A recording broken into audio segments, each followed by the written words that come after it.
না পারে। ঠিক আছে সর্দার, তাহলে কালকে আমরা সকালে রওনা দেবো। ঠিক আছে, শোন দেখছন তোরা কে ঘুমিয়ে পড়গা। ঠিক আছে সর্দার।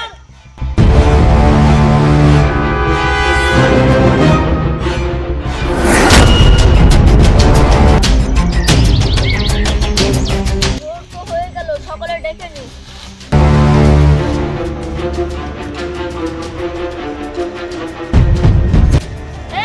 বেরিয়ে আয়।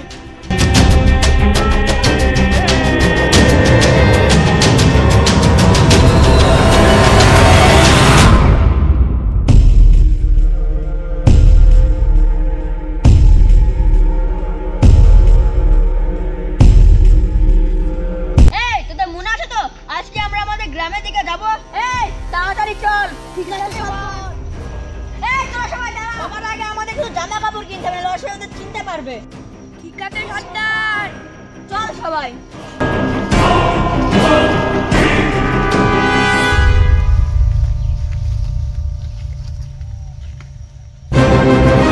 সর্দার তাহলে আমরা কোন গ্রামে যাব?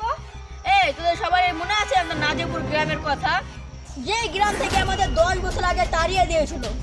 হ্যাঁ সর্দার, আমার মনে আছে। আমরা আজ আমাদের নাজিপুর গ্রামের দিকে যাব। কিন্তু 10 বছর আগেকার মতন যদি আবার তাড়িয়ে দেয় সর্দার, নাজিপুর গ্রামের প্রধান যেটা জেনে যায় তাহলে তো আমাদের মেরে ফেলবে। জানিস আমাদের কি কারণে এই গ্রাম থেকে তাড়িয়ে দিয়েছিল?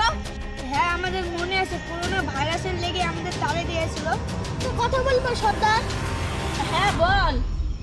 আমাদের তো করোনা ভাইরাস হয়নি। তাহলে তোরা গ্রামের প্রধানকে বলিসনি কেন? কারণ আমরা মাত্র 4 জন ছিলাম আর গ্রামের লোক আমাদের গ্রাম থেকে তোলার লেগে উঠে পুরো লেগেছিল, তাই আমরা যদি বলতাম আমাদের কথা কেউ বিশ্বাস করতো না। ও, তোরা দেরি করিস না, তাতে চল আমরা রওনা দিই।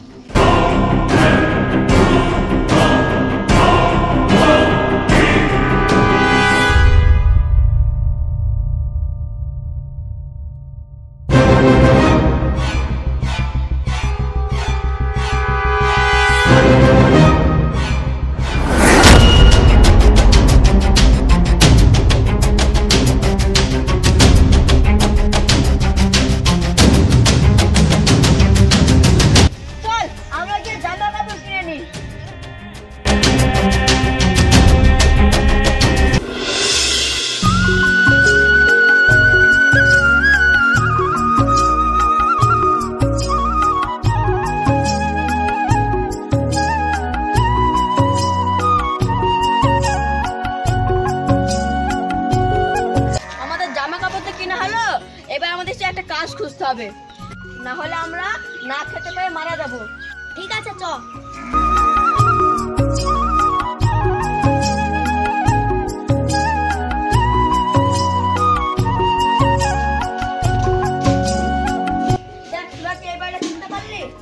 হ্যাঁ রাজ, আমি চিনতে পেরেছি, এটা আমাদের পুরনো বাড়ি। দেখ তো বাড়ি থেকেও আসে নাকি? বাড়ি থেকেও আসেন নাকি? বাড়ি থেকেও নাই রাজ। তাহলে আজকে আমরা আমাদের পুরাতন বাড়িতে থাকবো। ঠিক আছে।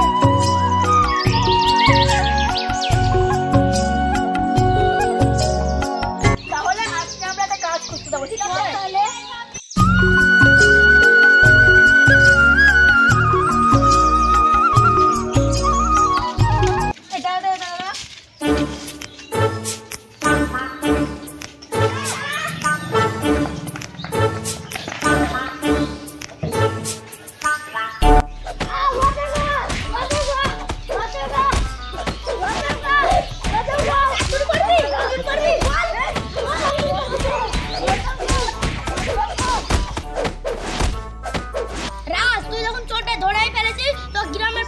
নিয়ে যাই।